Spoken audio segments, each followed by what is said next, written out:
So in this video we will deal with the concepts power, passive element resistor and power equation of resistance. So what is power? It is the product of voltage and current.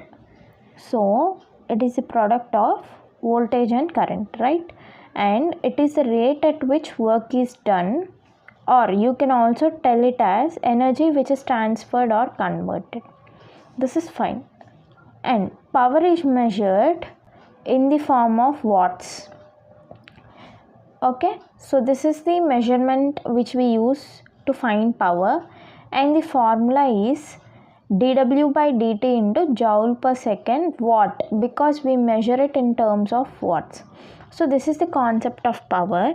And now let's deal with passive element, which is our resistor. Okay, so let's see what is resistor. Resistor is nothing but it is a property of a conductor. And what is conductor? It allows the passage of electricity. You know, conductors, insulators, semiconductors. Insulators will not allow the passage of electricity, whereas semiconductors allow it partially. So conductors allow the passage of electricity, and property of conductor which opposes the flow of current or electrons through it is called a resistor. And that resistor is denoted by letter R. Here the two main points you need to remember is it can be a fixed value or a variable resistor. See, fixed resistor or a fixed value is represented in this way, and a variable resistor is represented in this way. Value of resistor is resistance. Okay, this is the main point which you need to remember. Now, what is the unit of resistor? Unit of resistor is ohm. So this is the symbol of resistor. This particular part is called your resistor. This is the amount of voltage we are using, and this will be the current passing through it. So this is the basic concept of resistor. And now let's deal with this particular circuit diagram. So what is this part called? This is called as resistor. Okay, and this particular thing is called as ohm meter. So what is this ohm meter and what is this resistor? Ohm meter is nothing but it calculates the amount of resistance present when current is passing through it. What will this ohm meter do is it will calculate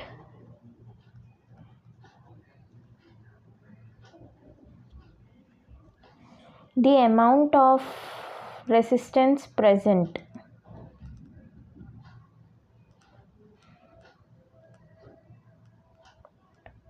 when current is passed through it.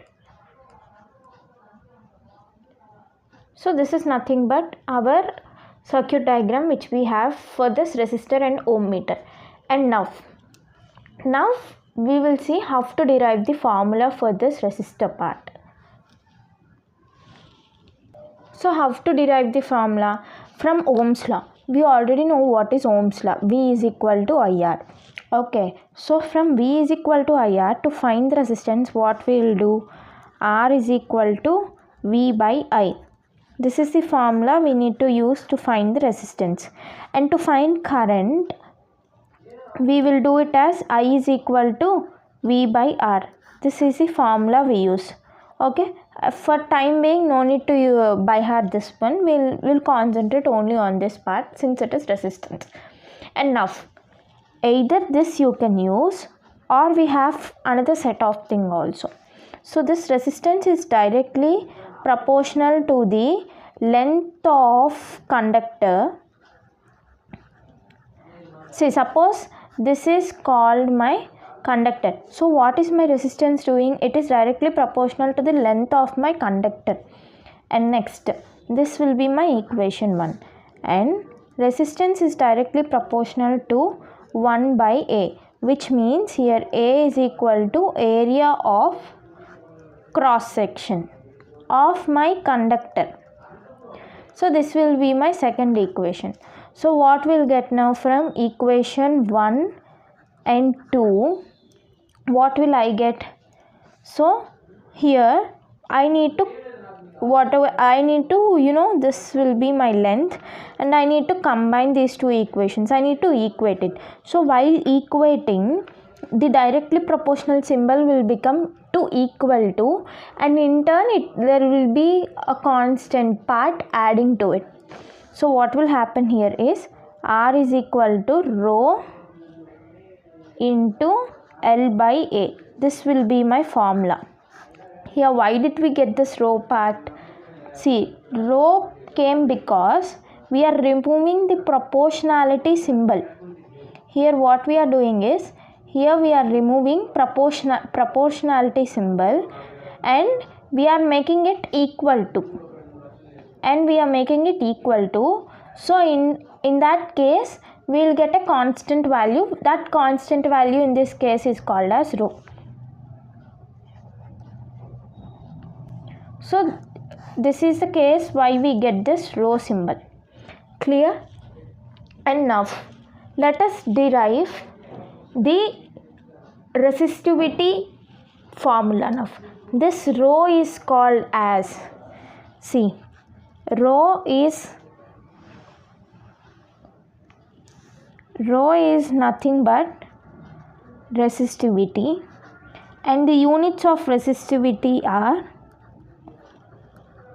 ohm meter. This is the unit of our resistivity. So with this part we completed our resistor. Now you can derive power equations for this resistivity. What will be the power equation? Let us. So as discussed in the beginning of this video, I told you that power is nothing but the product of voltage and its current. So P is equal to V into I. From Ohm's law, we know that V is equal to IR. So what we'll do is we'll substitute IR value in the place of V. Then what we'll get? IR into I. This we did because from Ohm's law,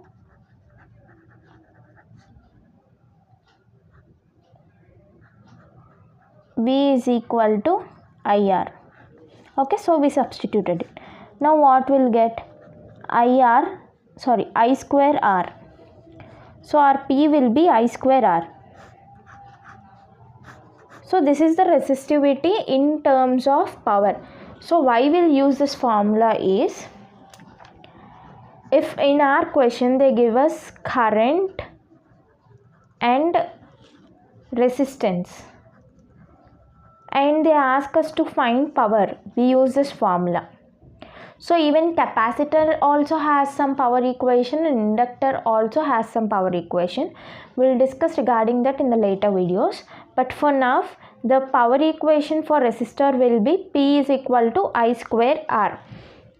And now if in your examination point of view they're asking you to write regarding any of the circuit elements, the first thing you need to write is definition, and then symbol, and then unit, and then you need to draw the circuit diagram, circuit of phasor diagram, and then you will need to write. So you have some 6 things which you need to do is, so we need definition, symbol, unit, circuit diagram, phasor, and at the last you will write the formula. So for this particular thing, for this particular concept, we'll check what is our phasor diagram also. So now this is my phasor diagram. What is this diagram telling me is, here my voltage and my current are overlapping. Okay, my voltage and current are overlapping. So here overlapping is taking place and theta will be 0 degrees. And there will be no lag and no leak. This no lag and no leak concept will be learning it in inductor part.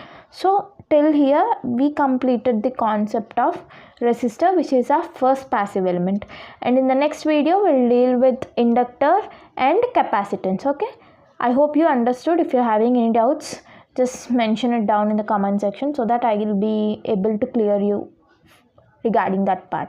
And thank you for watching.